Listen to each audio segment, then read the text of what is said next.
Well, we have a real treat tonight. As I say, I want to turn this over to the man you all came to hear in just a minute, but I want to say just a little bit about the Tryon History Museum. I want to welcome you in the first place. We're going to learn more about Roseland Community Center, which is a community treasure tonight. And the Tryon History Museum's mission is to tell Tryon's story. So we're trying to tell it in as many ways as we can. I'm trying to feature subjects that pertain to Tryon, but also reflect Tryon's place in the broader world, and sometimes the broader world's place in Tryon. I think a couple talks we've had recently were good examples of that, like the Roseland schools, something Warren may touch on tonight. Not to steal a bit of his thunder, but it'll always stick with me that Polk County had 5 Roseland schools, and no county in North Carolina west of here had more than 1. So that tells you something about Polk County and Tryon right there, I think. Then we had a talk earlier this year by Steve Nash, a professor from East Tennessee State University, and talked a little bit about one man who had an indirect effect on the founding of Tryon, even though the majority of the story, the main stage of the story was somewhere else. But most of it did pertain to Western North Carolina. We are going to focus for the remainder of this year on things fairly close to home. Warren is the first of 4 speakers we're going to have who are well known in Tryon. I say that, and now I'm not going to be able to tell you exactly who is going to be emceeing the program we have next, but I will tell you that it's going to pertain to the Tryon equestrian world and equestrian activities. And I don't think I have to tell this to anybody in this room, but this was really a stellar place internationally in that realm. It's going to be held at Holy Cross in the Parish Hall on July 20th. We're going to have a video that the late Sheila Clarkson and Landrum put together some years ago. I'm sure some of you have seen it. I think it's outstanding. And we're going to have some in-person commentary to go along with it. Then on the last day of August at Tryon Presbyterian, we're going to have Dean Tracus back. I'll pay Dean a straight compliment this time since he's not here to hear it. And I didn't say this when we roasted him a few weeks ago. Dean is first and foremost an architect, even though he's a lot of other things as well. He's made 2 good talks on architecture. He's going to make a 3rd one on Tryon architecture, focusing on institutional and commercial architecture in Tryon. And then finally, in November, we're going to have the one and only Mike McHugh, who's with us tonight, to talk on women as a force in Tryon's history. This will be held, we think, at the Tryon Theater. That's what we're aiming for. Now, I promise to do a better job than I have this year and get this out in the Tryon events calendar, the community calendar. I realized just today, and I should have a long time ago, that this calendar goes as much as a year and a half into the future. So I'm going to try to get everything that we're doing, certainly for the rest of this year and into next year, posted on this calendar ASAP.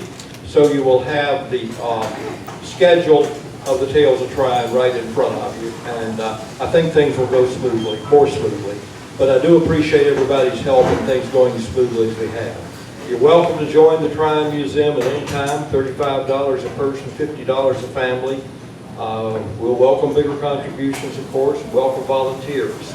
We've got a variety of jobs for you to do, and we're still hoping that we can get into the old drugstore location facing Trade Street by the end of the year.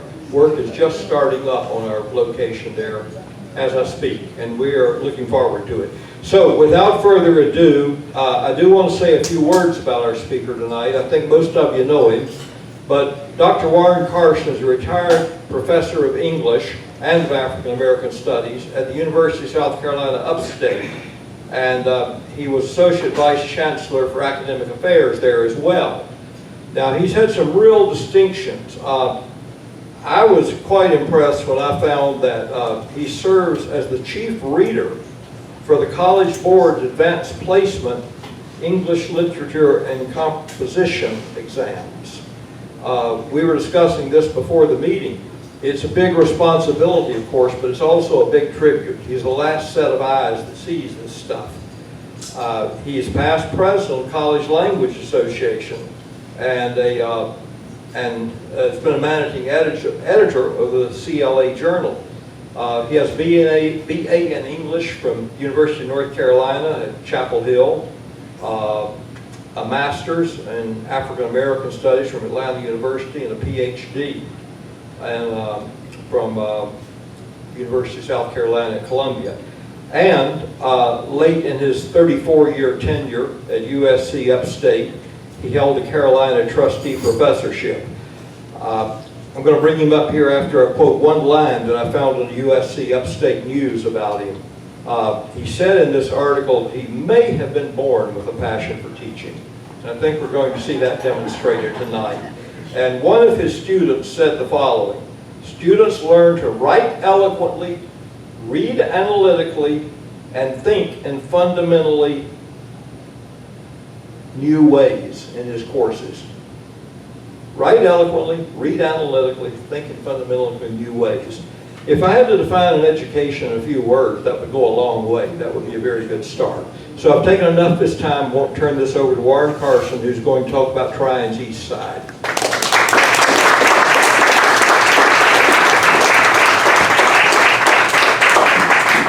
Thank you, Dick. Good afternoon, everybody. It's so good to see all of you. I hadn't turned around to see the room being full. That's wonderful. Welcome to the East Side, and welcome to the Roseland Community Center.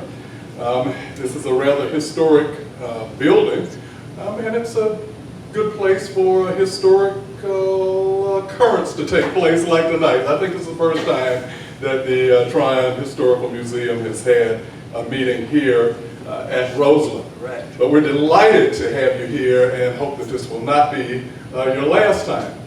I think that, well, I hope it's not the case, I think Dick tweaked the title of my presentation a little bit. He called it a stroll through the East Side. I had said take a walk on the East Side, specifically because stroll in certain vernaculars has an entirely different meaning that I don't think you want to entertain, and I won't be going with you if that's what you want to be going for. My apologies. Never mind. Thanks.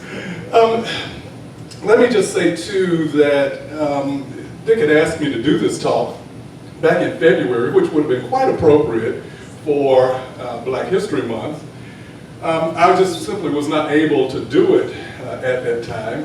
I'm still not back to 100%, but I'll just take my little 85% and go on and see what happens next. But it's fortuitous because it happens to be the Thursday before the Juneteenth holiday, and people are starting to kick off those celebrations. So it's a wonderful thing that it turned out to be on this particular evening. Juneteenth is a very special holiday. It sort of surprises me that for so long people did not know what it was, had never heard of it. I've been teaching Juneteenth to students as part of my African American culture course for over 40 years. So they know it, and I mean, it was a holiday that was confined in the beginning, certainly to Texas and Oklahoma and points west. There were, however, places around here that celebrated Juneteenth for a long time. Asheville, for example. Spartanburg had one for a long time. Couldn't get a lot of traction in Spartanburg until just recently when the city kicked in some money and some personnel to work with it. But there are all kinds of Juneteenth celebrations, and so it's just a good thing for us to be here as we prepare to celebrate Freedom Day in the United States. I want to say just a word about the importance of history, and I think all of us are obviously interested in history at some level, and some of you may be the really academically interested, approaching it from a social science perspective, and that's necessary and important for some people. It's not my particular training, it's not necessarily my interest. Some of us are public historians. Some of us are just, want to see something exciting and love to read and so on and so forth. So there are any number of ways that we can talk about the importance of history. But what I want to say is that facts are important, but context is also important. And I think that when you hear facts and context, as it applies to the East Side, and then in the larger way of looking at things as a part of Tryon, et cetera, you'll understand, I hope, at the end of my remarks, why I feel so passionate about things. With certain parts of history, we have a tendency either to embellish it too much, we want to really dress it up, and sometimes that's not necessary, and it really does a disservice when you do that, or there's a tendency sometimes to over-sanitize it. I'll give you an example, a quick example of both. With embellishment, I will just say that there have been so many things that have been created about the mythology around Nina Simone that I hardly recognize her at times. And I've said it time and time again, regarding drama, you do not have to create drama for Miss Simone. She carried a lot of it on her own, and she was quite capable of making it up. We don't have to add to it. So that's one thing. Over-sanitizing, one example would be, I was accosted by a guy several years ago who challenged me because I had mentioned that the city dump was at the end of East Howard Street. And he said, oh no, Tryon wouldn't do that. I said, nothing to do with what Tryon would or would not do. That's where it was. I grew up here. I know where it was. The thing smoked for days. There are just certain facts that are facts. I mean, you can't argue with them. There are no such things as alternative facts in many instances. Anyway, the East Side. The East Side is the largest and probably the most consequential of several African American enclaves in Tryon. These other enclaves are often named for a family name of the people who lived there attached to sort of a topographical feature of the place, like hill. Right? So in Tryon we had McClure Hill, we had Carson Hill, which is now Carson Street. We had Fox Hill, obviously McClure's lived on McClure Hill, Carson's lived on Carson Hill, Fox's lived on Fox Hill. These are all over on the Godshaw Hill area. In fact, Carson Hill, if you look right behind the old Farmers Federation building, which you know is Side Street Pizza, you can see most of what existed on Carson Hill at the time, named for the Carson family, the Lynn Carson family. There were other places like the Hollow, which you know as perhaps Depot Street. If you go all the way to the end of it, it was a dead end, but there were people who lived there. That's how we referred to it. It was indeed a hollow. It sat right beneath the railroad tracks, as it were. Then, you know, there were disparaging ways of referring to places that had African Americans living there. And one was Sippy Hill. That was West Howard Street. And as I say, it was kind of a disparagement. There was a lady who lived there whose name was Mrs. Mississippi Harris, and there was a lot of gatherings that went on at her place, and so it was just, that's how it was referred to. West Howard, from where you know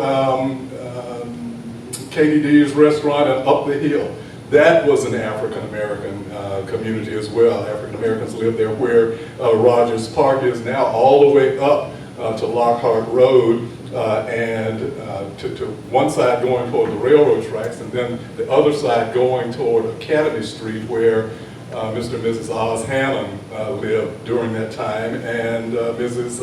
Lily Talley. That name may ring a bell with some of you. There was also African Americans who lived on Wilderness Road, particularly right behind where McFarland Funeral Home is. We lived there back in the early 1950s, as a matter of fact. The East Side proper also contains a number of hills. Jackson Hill is an area that is really Jackson Street that runs over the hill by the Good Shepherd Cemetery. I'll say a little bit more about that later. There are other areas that are referred to as the high road, that would be Markham, and the low road, that would be East Howard. And there used to be a portion of East Howard Street that was referred to as Black Bottom. Now, you can look on some of the Tryon maps, early Tryon maps, and they're plastered across the map in that area that would start, say, at Peak and go down toward what is now Vaughn Street, that would say Black Bottom. So that there's really evidence there that shows you, some of these names and just the importance of where we are with them today. What is now recognized as the Eastside community began its rather steady development around the turn of the 20th century. There were already African Americans who lived in the area of what we now call the East Side, and I'll be a little bit more specific about what comprises the East Side in a few moments. But properties began to be made available for others to purchase or rent as the black population in Tryon continued to grow. Many came as domestic workers, some worked on the railroad, some became entrepreneurs, some worked to develop church congregations, schools, social life. Many brought their extended families with them and invited friends to join them in Tryon. A lot of those who settled in Tryon came from South Carolina, particularly Lawrence and Newberry counties. When I was growing up, and perhaps until 20 or 25 years ago, the East Side was often rather empty on the second Sunday in August, as people with Newberry roots made their way back to Newberry for the annual church homecoming. You could look around the church and say, we know it's the second Sunday in August because nobody else is here but us. Everybody would trek to Newberry. It was just a great tribute to roots and the strength of those roots. Other people who settled on the East Side gravitated here from the Lynn area, where there were several black settlements, as well as from other parts farther out in Polk County, including those who descended from enslaved workers on the various plantations there, the Cox Plantation, one in particular. A few came down the mountain from Asheville, some came west from Rutherford County. My own family came here in the 30s from the northern mountains of North Carolina, Avery County, by way of Knoxville, Tennessee. Don't ask me to explain all of that. It's just how it happened. But Avery County sort of hugs the Tennessee line. It was easy to go into East Tennessee. We had relatives in Knoxville. Some of the younger folks went to Knoxville. Some of the younger people from Rutherford County went to Knoxville. My aunt and uncle met there and moved to Tryon in the mid-1930s. There are lots of other stories that will explain to you how people arrived here and where they came from. The East Side is a fairly small, self-contained community. Markham Road, one of the longest streets in Tryon, and East Howard Street, also one of the longest streets in Tryon, form the northern and southern boundaries and serve as corridors for the other streets that comprise the East Side. In addition to Markham and East Howard, there are either 12 or 14 streets, depending upon how you count them. I will list them for you.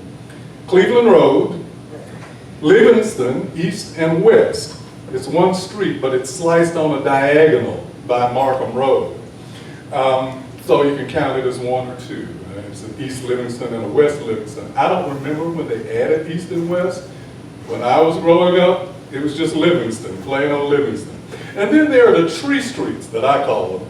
Elm, beech, spruce, aspen, pine.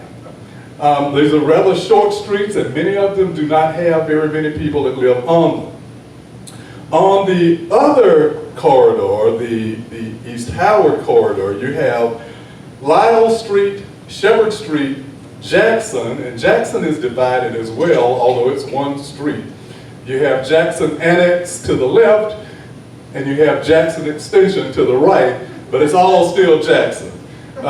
Some of it's in the city limits, some of it's not, so it gets really confusing after a while. And then there are Tuckaway Lane and Vaughn Street. Now, East Howard, as we know it, really as late as the 1960s, was not so much East Howard all the way down to the ballpark. That was South Howard, and South started right here at Peak and moved all the way down. So that the ballpark that we now know as Ziegler Field was often referred to in official paperwork as the South Howard Ballpark. It was renamed Ziegler Field in honor of Jesse Ziegler, who was instrumental in pulling together the Tryon All-Stars baseball team that played there. And there's been or several anyway, really great presentations and acknowledgments of the role that the Tryon All-Stars played in the development of the Eastside and in the development of Tryon proper. We recently, as we were preparing to write a grant, counted the number of homes on the Eastside. There are 105 on the streets that I've named. I would say that an additional 20 or so dilapidated structures have been removed in the last 20 years or so, so there were far more houses and structures here than 105. There are probably 6 or so still on the list waiting to be taken down. And so, we're trying to address that scourge. Now if somebody can just help us get rid of the kudzu, we'll be in business. They said the weed that ate America, well, it started up here on the east side. Sometimes you can't see where you're going with that stuff. Anyway, there are a number of important families whose names appear in early accounts of Tryon, whether it's in reference to churches, whether it's in reference to schools, whether it's in reference to just people who moved here and had families or what have you. Some of those names in the early years would include Mills, Mooney, Mack, White, Bomar, Hammond, Carson, Harris, King, Douglas, Cheeks, Booker, McDowell, and Kennedy. Now, there are just a handful of people with those names still left here on the east side, but there are people who are related to all of those people still here on the east side. In fact, quite a few of us, and I see some in the building this evening. As we moved on into the 20s and 30s, the people whose names you would more readily recognize had become part and parcel of the east side as well. Those would certainly include the Massey family. There are just any number of others. The Counts family, the Jacksons. There are just lots of them. So, important to the east side would be some of its institutions, and among those are the churches. There is the Garrison Chapel Baptist Church, which was formed in 1877. It did not originate on the east side. It did not move on the east side until the 1930s. It was out in the area that I mentioned earlier in my presentation, out near McFarland Funeral Home before it moved into town. And what it does is to follow the critical mass of the population, and that's how it came to be where it is now. It is at 416 Markham Road. The original structure there dated back to 1939. It was torn down and rebuilt in 1962, and that is the brick building that sits right there at the entrance to the Tryon Cemetery.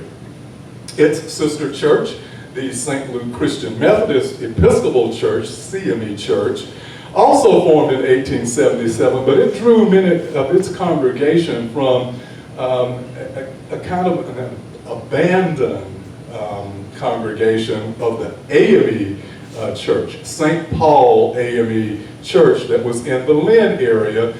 The vestiges of the church burying ground, the church cemetery, is right at the entrance to St. Luke's Hospital, and there's still some markers over there in that wooded area. The Church of the Living God, that was formed in 1939, and it sits right above Roseland Community Center here on Peak Street. It started as a really small congregation of fire-baptized holiness, but it's now a member of, it's a really long name, Church of the Living God of Pillar and Truth movement. So that one continues to serve its congregants. The Good Shepherd Episcopal Church, even though the Episcopalians were around quite a long time, right at the turn of the century, frankly, very engaged in building educational institutions and having missions on the east side. The building that currently serves them was moved to Tryon in 1955. It was an old slave chapel, and it was dismantled and moved to where it sits now at the base of Jackson Street and Shepherd Street. I guess one of the newer ministries here is Foolproof Ministries, that was organized in 2002, and they moved into their present building off of Jackson Street in 2011, and that is that congregation is presided over by Reverend Tim Brown and his wife, Reverend Sharon Brown. There are lots of social things that I would mention as being part of the East Side. Certainly Roseland Community Center, and its story is legendary how it came to be. Of course, African Americans could not use Harmon Field when it was organized in the latter part of the 1920s, even though the Harmon money had been used elsewhere to fund African American artists and writers with sizable kinds of money packages for them to go off and study here or there, or go off and create here and there. I always thought that was curious that you could give all of this money to build parks for children and adult recreation, but people weren't able to honor his spirit due to laws of segregation. A group of parents and community activists appealed to the town of Tryon to set aside some properties for the development of a park for the community, and that's how Roseland came to be. It was about 1940, and it took a while for the original plot of land to be cleared and established, and equipment purchased so that kids could have a place to play. Mr. Ballinger, who owned a lot of property over here, also contributed an additional parcel of land a little bit later on, and so the actual building came into being sometime toward the late mid to late 1940s.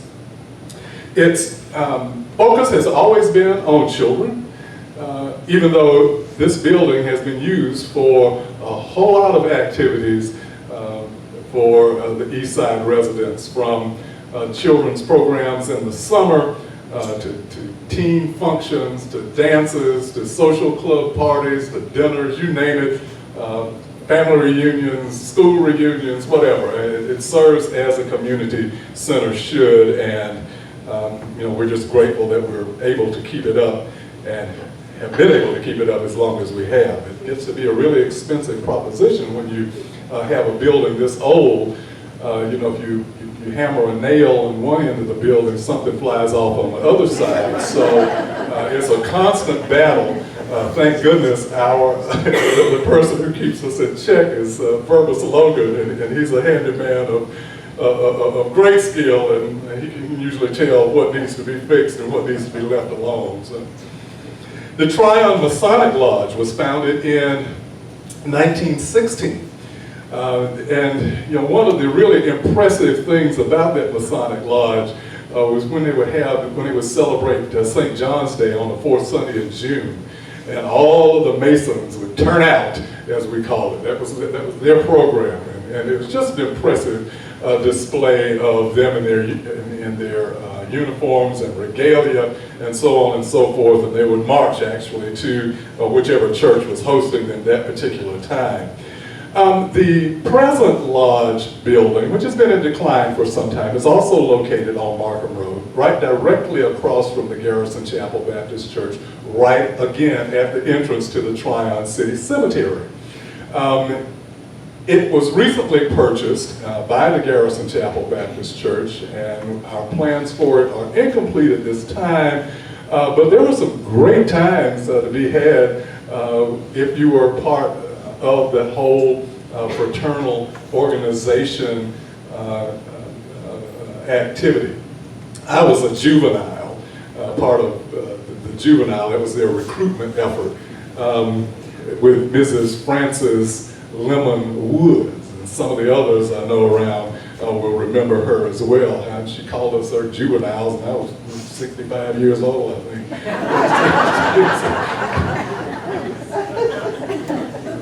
Anyway, Ziegler Field, of course, I mentioned that a few moments ago, is home to the Tryon All-Stars. They tried to jumpstart activity at Ziegler to not much avail yet, but we're still hopeful. For a while it served as a soccer field location, and the parking was so horrendous and the facilities not up to snuff till those soccer teams kind of moved on.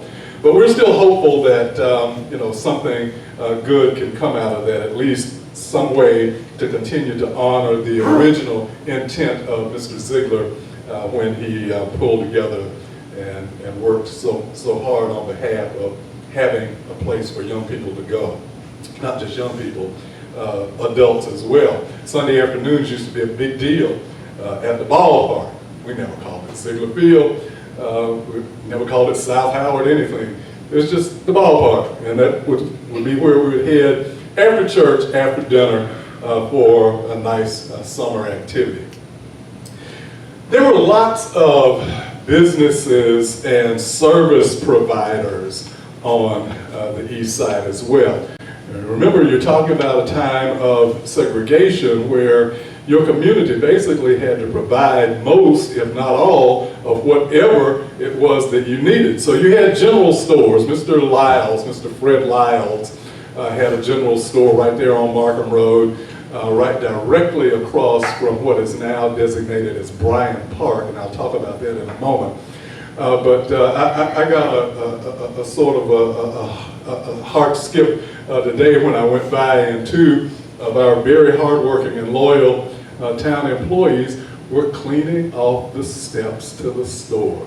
I had not seen those steps in years. I almost had to stop. So it was just good to see that. It brought back so many memories. Talk about a hub of community activity.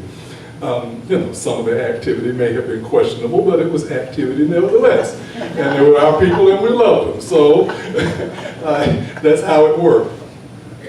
Mr. Lyles later sold his store to James Bryan, and it became Bryan's store, Bryan's Grocery. He would always answer the phone, Bryan's Grocery and Information Service, may I help you please? Really, if you wanted to know what was going on, you dial that number, and you know more than you ever wanted to know. But in fact, that has great memories. That little park right across, it's a pocket park. It's not designed to be, an amusement park or anything like that. It's just a little respite place where you stop and reflect and rest or whatever. But that little park was named for James Bryan and Mrs. Bryan, who served right by his side for a long time. I would add that was my aunt and uncle who started our family here in Tryon. They're the ones who came down from, well, he came from Rutherford, she came from Avery. They met in Knoxville, came to Tryon. Go figure. I mean, it worked for them, and it continues to work for us. Mr. Mount King also had a store. And then there were these other little, they weren't really stores. You could stop and get candy or cigarettes. They'd sell cigarettes one at a time if you wanted them. Chewing gum, whatever you thought you needed on the way to school, on the way back. Reverend Commodore Rice had such a little place right there at the bend on Markham Road and Spruce Street. Mr. Wayman had a little place at one time. Mrs. Essie Griffin, who lived on what is now East Livingston, sold slices of pie and slices of cake all day long. I mean, every day. You could go get a treat if you had a nickel. Right directly across the street, Mr. and Mrs. King's house, they sold 5-cent ice cream cones. You could go over there. Particularly if you were playing here at the center and you really needed to cool off, you could go across the street there and get a cone. There were barbershops, beauty shops, general hauling, trash and rubbish needed to be picked up. And interestingly enough, even though we had Eastside residents who worked on the trash truck, they couldn't pick up the trash on the east side. So you had general hauling, Hannon's General Hauling, one of the oldest businesses in the county, one of the, probably the oldest family-owned, continuously run business in the county, was one of the mainstays there, founded in 1912. There were boarding houses. Mrs. Gertrude Lyles kept boarders for a long time, as did Ms. Alonzi Hannon, who lived on Cleveland Road. She also kept boarders. There were lots of others who kept boarders, didn't necessarily call their place a boarding house, but you know that such and such a place lived with Mrs. or Mr. and Mrs. such and such. We had some of the best cooks in the country who came from the east side. If there was ever a dearth of chicken in Polk County, it was because these ladies fried them, fricasseed them, baked them any kind of way to make your stomach say yum and, earn some money at the same time. It's how a lot of these churches were built and sustained. It's nothing to be ashamed of. There was a variety of cafes, clubs, bars, pool halls, some with some rather intriguing names. The Blue Door. Guess what color the door was? Blue. But that was in the building that once had served as Mr. Mount King's place. It was just kind of a place to go after hours. Let's see, the Pink Panther was another one. The building is still there, but I don't think it's used very much. Underneath it was Mr. Earl Lynch's pool hall. If you're old enough, and if you acted like you had some sense, you could go down and shoot pool, but Mr. Earl was not one to put up with foolishness, so you get bounced right out of there if you thought you needed to act up. Peyton's Patio and Silver Horseshoe Club. It was on Livingston Street, West Livingston at one time, until they moved into this huge building right off of Jackson Street. That building is currently occupied by Foolproof Ministries. Talk about repurposing. There was the Palomino Oak Club. I don't know where that came from. We always called it Lewis's. It was Louis Suber's place over on top of the hill, right off of Jackson Annex. And then, here's another case of being repurposed. The Old Embry School, once it was closed, was purchased by one of its most accomplished sons, Ulysses Counts. And it was turned into a variety of things. People lived there. But it was also turned into this great disco club called The Retreat. It was in the auditorium, and the auditorium was one of the grandest sections of that building. I'll talk about Embry in just a moment. There have been several programs about that of late, but The Retreat was kind of a drawing card for people. I would say until, you know, the early 80s or so. It's kind of hard for me to put a pin in it, but it was destroyed by fire a little shortly after that, a second time around. Let's see. In terms of social life, again, a lot of family activities emanated from the various churches. There were homecomings and revivals. There were annual observances such as Woman's Day, which was always fantastic on the Eastside. You know, Garrison Chapel and St. Luke it was a friendly competition, but they always wanted to make sure that they put on, you know, their best finery, put their best foot forward, have the best speakers, serve the best refreshments. This is a wonderful place to be. The Masonic Hall, I mentioned their St. John's Day turnout, but they also had an Elks Club that was associated with that, and they used to have their parades, complete with convertible Cadillacs and people riding on the back of them, which was a kind of interesting thing to see. The Ebony and Jet Clubs used to do their big social events at Christmas time. Those were typically held here at Roseland, and if you didn't get an invitation, shame on you. There were certain things called carousel parties, and some people refer to them as round the world party. The whole idea was that you started off really small and you'd go to, you know, 5, 6, 7, 10 people's homes on your way to Roseland usually, where the big party would then take off and go into the wee hours of the morning. There was everybody's birthday party that was held at the Masonic Hall. I learned everything I needed to know about February's birthdays by sitting at the table with Mrs. Mabel Hammond, sort of the matriarch of the Hammond family, who explained it all to me, showed me her amethyst, and when I got grown and earned some money, I went and got an amethyst and put in my class ring. So that's a tribute to Miss Mabel.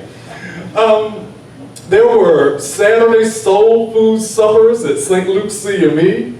There were fish fries at the barbershop. Again, these were social events, but they had the added benefit of earning money for whatever you needed to have money for, usually to support your church or some kind of worthwhile function. There were formal dinners served as fundraisers for the churches, particularly St. Luke and Garrison Chapel would kind of alternate on who hosted on which week or which month or what have you.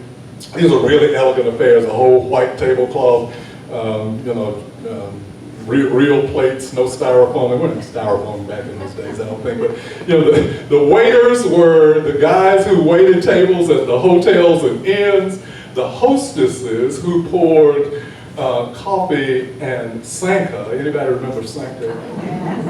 We sometimes poured it out of the same pot. You just turn it on one side. Is that Sanka? Yes. Anyway, those were great times. We've always been an alive community. Dating back to 1943, one of the oldest branches of the National Association for the Advancement of Colored People, the NAACP, was formed here in Tryon. It was called the Polk County branch, but it was housed in Tryon.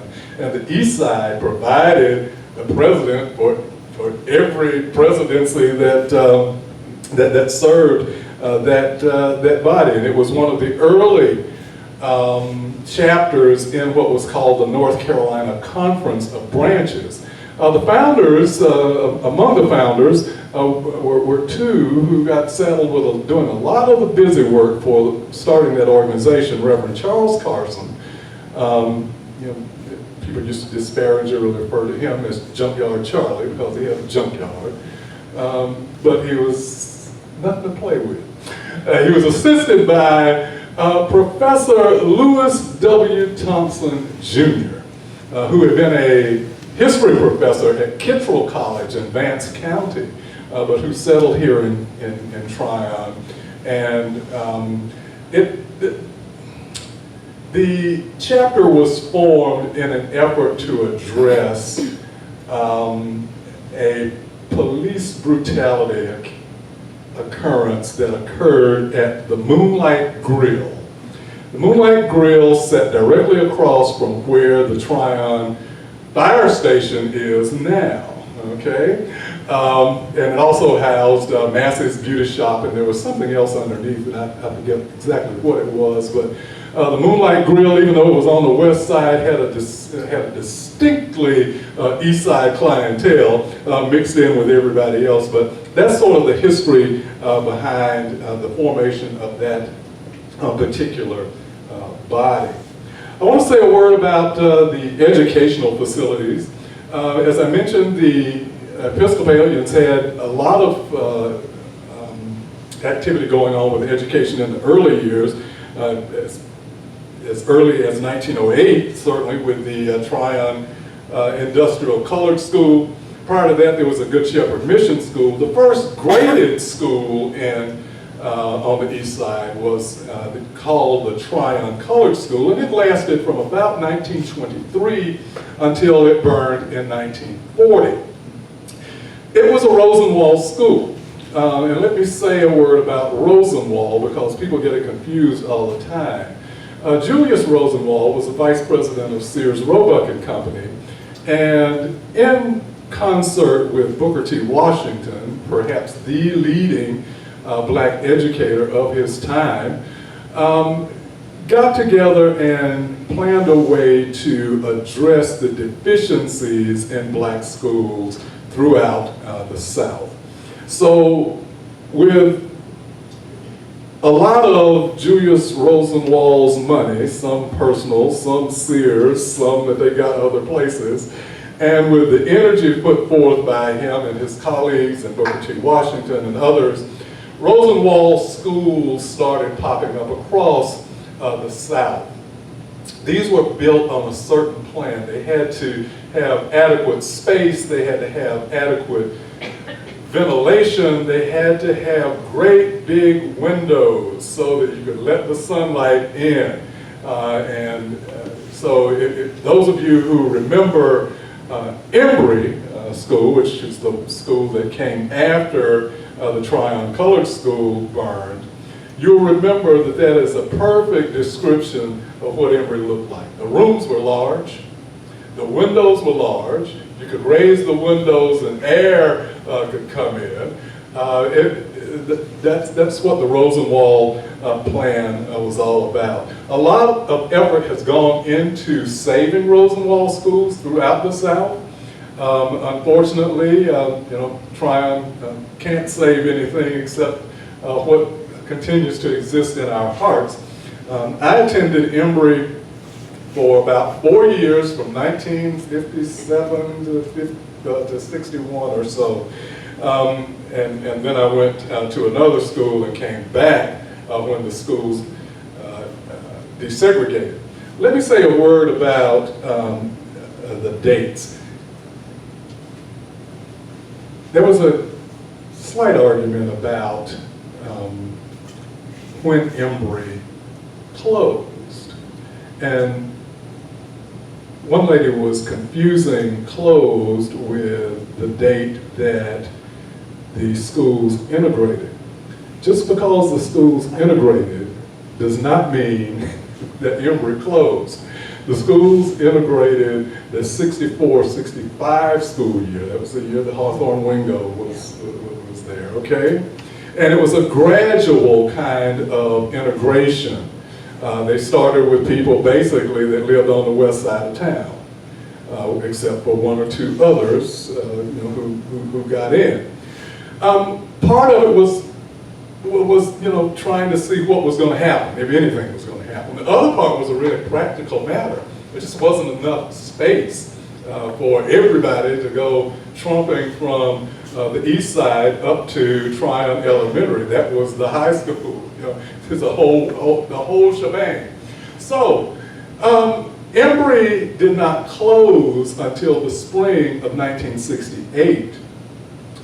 We actually got out of school and went to witness the last closing of Edmund Embry, and it was kind of emotional, frankly, because even though we didn't know all of what we were giving up, we knew that we were leaving something that was extremely important to us. Embry had, it had 6 rooms basically, 2 grades per classroom. Mrs. Helen Hannon, for example, was my first and second grade teacher. When you were promoted from first to second, you just went to the other side of the room.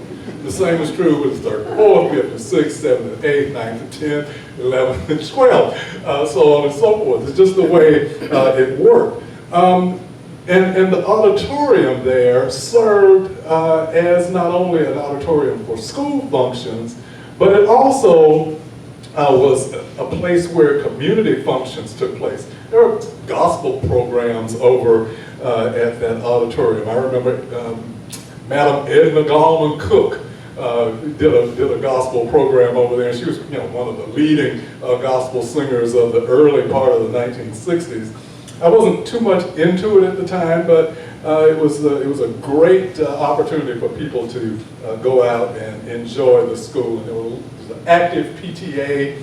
There's lots of things that went on there. And Edmund Embry, for all of its small size, sent a whole lot of people to the military, sent a lot of people to colleges and universities, sent a whole lot of its females to Allen High School in Asheville, and then to college, etc. So I mean, it did its work. The teachers were really on a mission. They would find out what you could do, and they would work with you and make sure that you came out of that school knowing something. Whether or not you were a stellar science student or not, there was a guy in my class who had one of the most beautiful handwritings in the world. He put all the women to shame with his curlicues and things. Wasn't too much in natural science, but that's okay. Everybody can't do everything. So let's see. I've kind of wandered through a lot of things, although we are bound by racial and ethnic ties, geographical, cultural, and social ties. The Eastside, like most black communities, is not a monolith. We are very diverse in terms of our religious preferences, perhaps in our politics, in our economic standings, and so on. Also, over the last 15 years or so, the racial and ethnic demographics have begun to shift. There have been Caucasians and Latinx families who moved into what was formerly the East Side. It used to be exclusively black, not so anymore. And then also, those of us who are still here are getting older and fewer, and not a whole lot of younger folks coming along yet to take our place. Let me close by saying that I speak so lovingly and passionately about the East Side because it is my home. It's my briar patch. It could perhaps have been more than it was, and sometimes I wish it could be more than it is. But when I think it over, and I take all of its strengths and shortcomings into consideration, its beauties outweigh its blemishes manyfold. And in my estimation, it's a damn good place to be from. Sorry, Deacon Douglas. Don't tell others. Thank you.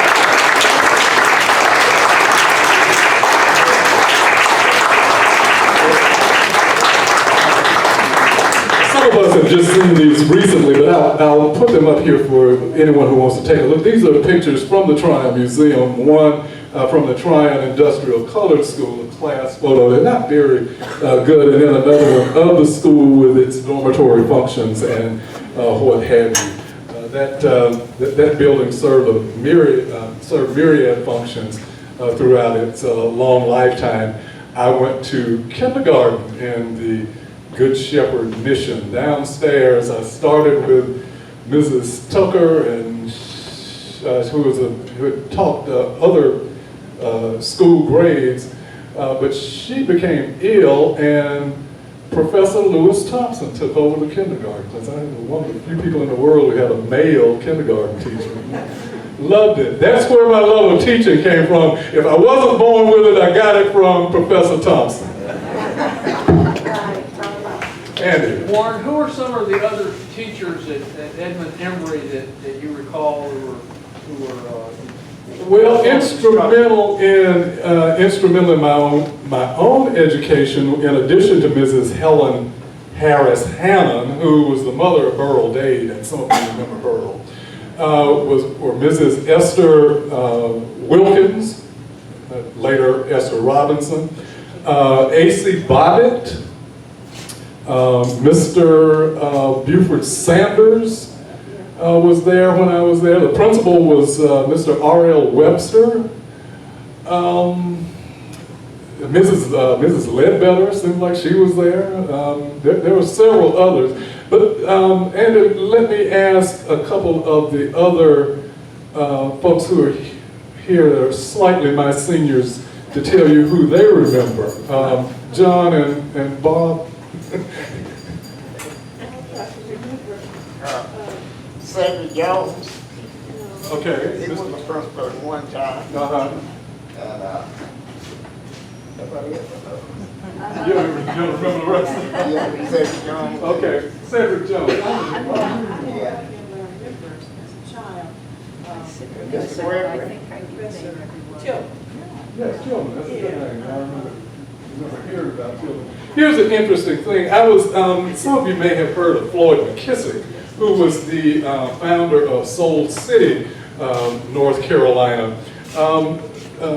Mr. McKissick had a sister, they were from Asheville originally. Mr. McKissick had a sister whose name was Geraldine McKissick, taught music and other things in the 40s at Emory. I was a classmate of Floyd McKissick's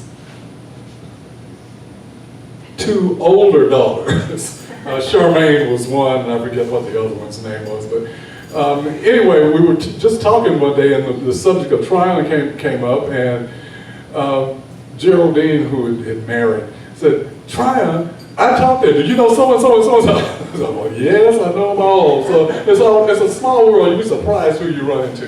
Who else has a question? Or there's one in the back there. Who is Mr. Ziegler? Yeah, Jesse Ziegler was his name, and he was just kind of a local businessman, entrepreneur type person who founded or who decided that he would be kind of coach, manager, fundraiser, chief advocate, what have you, for the Tryon All-Star baseball team. Was he African American? Yes, very much so. Yeah. Mark, could you put a date on when and I know it would be possible to come up with just one immediately, but a date on when the community you described ceased to exist as you described it? I'm thinking largely of commercial ingredients, which are no longer here. Did this have to do with public accommodations laws that came along in the early 60s or other factors? And if you had to put a date on it, about when would you say? It's hard for me to put a precise date on it, but I don't think it had anything to do with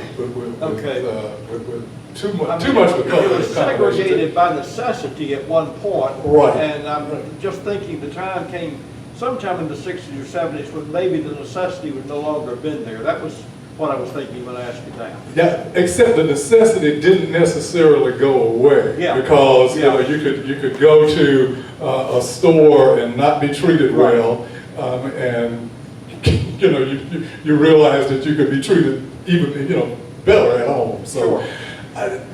I would certainly the Eastside suffered in some instances as a result of segregation, but it also suffered a little bit as a result of desegregation. I mean, people started looking elsewhere for things, and you kind of looked at your own community, and thank goodness that turned around and people started saying, well, maybe Eastside's not so bad after all. It became everybody's got a briar patch. I don't know that redlining was ever an official practice here, but you could just kind of look and see where African Americans were channeled in terms of home purchases, property purchases, and those kinds of things. Yes? In the 90s, I believe it was James Bryan was the rector at Good Shepherd. Was he related to the James Bryan? That was Walter Bryan, who was Walter Bryan. Walter Bryan was James Bryan's second son. Yeah. So he went on to divinity school and got his ordained and became a priest. Yeah, he was at he went to A&T and then at Agricultural and Technical Institution over in Greensboro. But then yes, a little bit later went to divinity school. It wasn't not right out of school. He worked in Brevard for the DuPont Corporation for a good while before moving and then answering the call. And as a tribute to Farrell Day, she was the one to put together in the late 1990s and early 200s the after school homework program. And she dedicated her time. I know she was a teacher in New Jersey, and she came back to Tryon and dedicated her time to teaching or to trying to get the kids to learn some more after school. Yeah. Yes, and she housed it at Good Shepherd, but but let me kind of pause that for a minute because we always had, well not always, we had prior to Burroughs coming back, we had afternoon tutorials here at Roseland for a long time. Oh, you did? Oh yeah. So I mean, she just picked up the work and continued it. It wasn't something she started. Not taking a thing away from Burroughs. She had so much energy and was such a lovely person. She's also she gathered a lot of artifacts and things regarding the history of the Eastside. So that project that she was working on, along with Fred Counts, Mike, you were involved in that some kind of way with the research end. It never did get finished. I was supposed to do the editing and that just never happened. And you know, it's frankly rather scattered by now, so somebody needs to go back and collect it. Yes? Mr. Payne is someone who's been in the community for, at one point was celebrated as the oldest, longest living in the community of Tryon, but you didn't mention his name at all. I was just curious. I don't think he was the oldest person. I mean, I did mention Payne. Well, he was West Side, though. I mean, even though he had East Side roots, he lived on the corner of Lockhart and School Street. You didn't mention how many thousand Electrolux vacuum cleaners James Bryan sold. I said entrepreneur hub. My uncle would sell you anything that you didn't need. Well, I don't know how many vacuum cleaners I bought from him. He was a go-getter for sure. That's just no, but you're right. I mean, Mr. Payne was certainly a mover and a shaker, but I don't think he was ever celebrated as the oldest person. He and Jim Jackson did some. Yeah, they did, but he was not. Neither of them. No. They both lived to be 90 or better. Yes. Well, yes, but even so, that would not have been the oldest people at that. Yes. Were there clothing shops here? No, not on this side. I mean, people would go to uptown to Ballinger's, I guess, on the corner. Then after that, People's. You could shop there.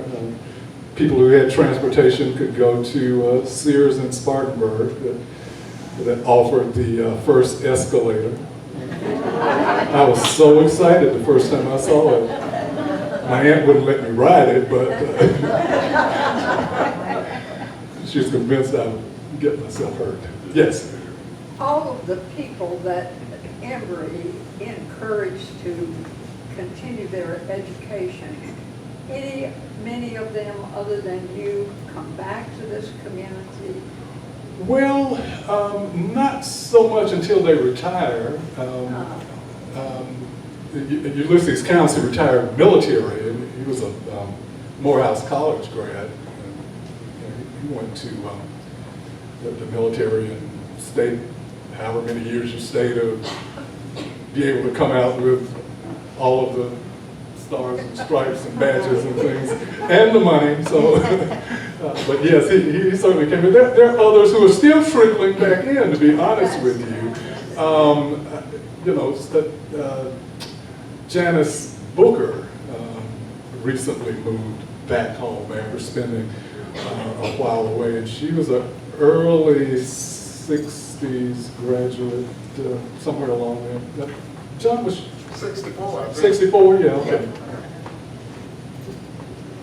Yes? Question about the Roseland Center itself. How is it funded and administered? Well, sometimes we have to pass the hat. But we do grants, we're grant funded. It's a not-for-profit organization, and charitable donations.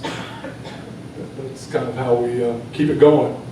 The churches do their best to support us annually. There are some good individual friends in town who send us an annual check. Yes, Mike. As you know, Warren, I'm just fascinated at how global and cosmopolitan this black community in Tryon was. And you know, I've often said I think that the black people went more places and knew more people than the white community in many ways. Can you tell us about people who lived on the east side who, say, commuted to Asheville, commuted to Spartanburg, went away, made money, came back here from other places? I don't know about job commutes. There are a whole ton of us that commuted from Tryon to Spartanburg. And even before my time, it was just an easier place to get a job. Depending upon what your professional outlook was. What I didn't mention a few minutes ago with regard to Rosenwald schools, though, was that when I finished Atlanta University, I was offered a job in Darlington County at the Rosenwald School in Society Hill, South Carolina. And I came home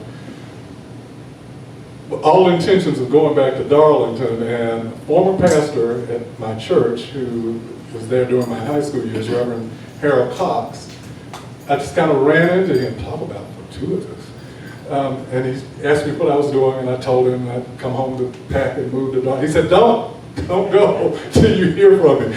And you know, he got me a job in Spartanburg, is what it amounted to, but he did that for a lot of people who were my age and a little bit older.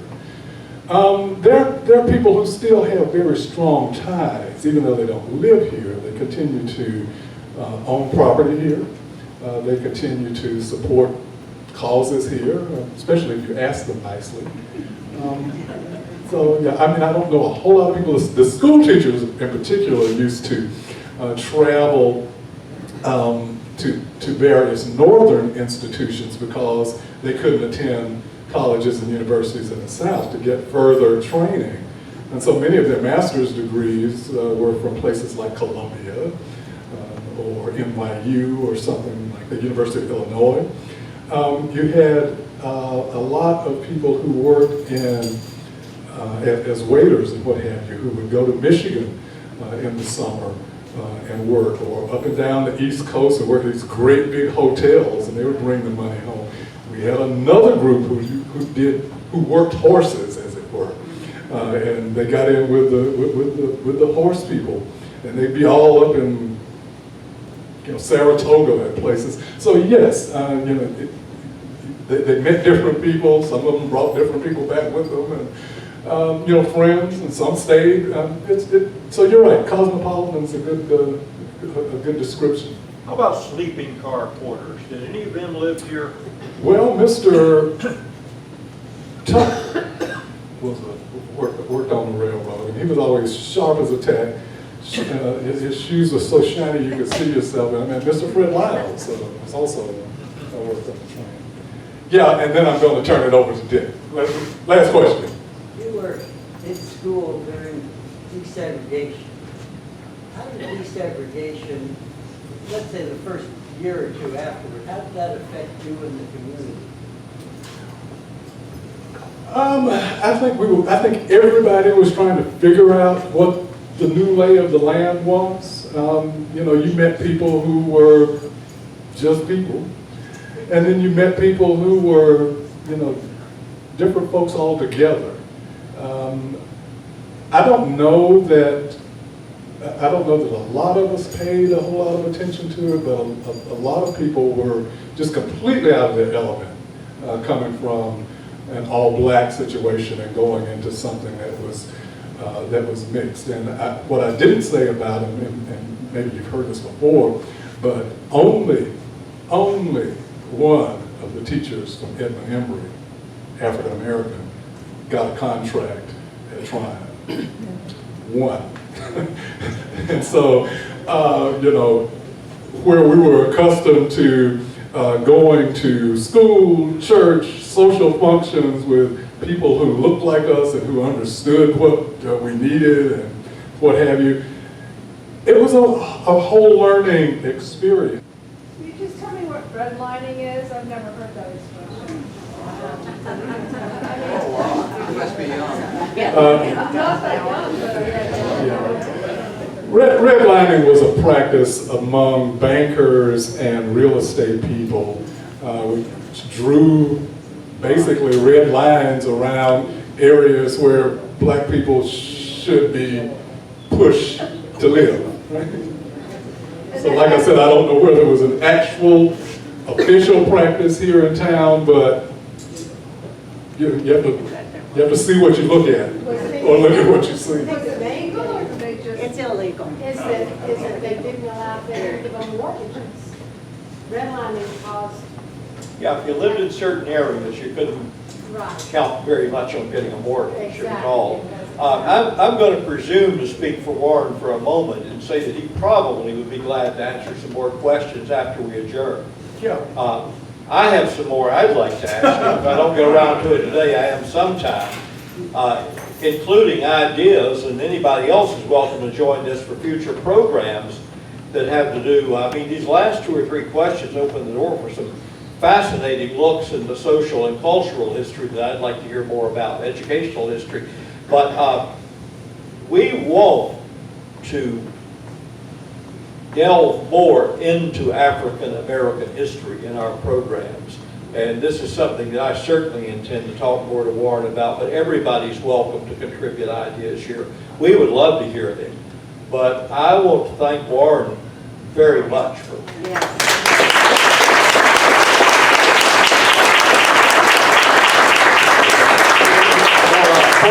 for what he's done for the community over the years and for helping us out today. Let me just acknowledge one thing. We talk a lot about the Tryon All-Stars, but we had a ladies team softball who were really on top of things, and 2 of them are sitting in the back there. Gloria Logan and Esther Hull, the Rockettes. They drew their name from the Embry Rockets. that was the mascot at Edmund Embry. So thank you all for coming, and appreciate you being here.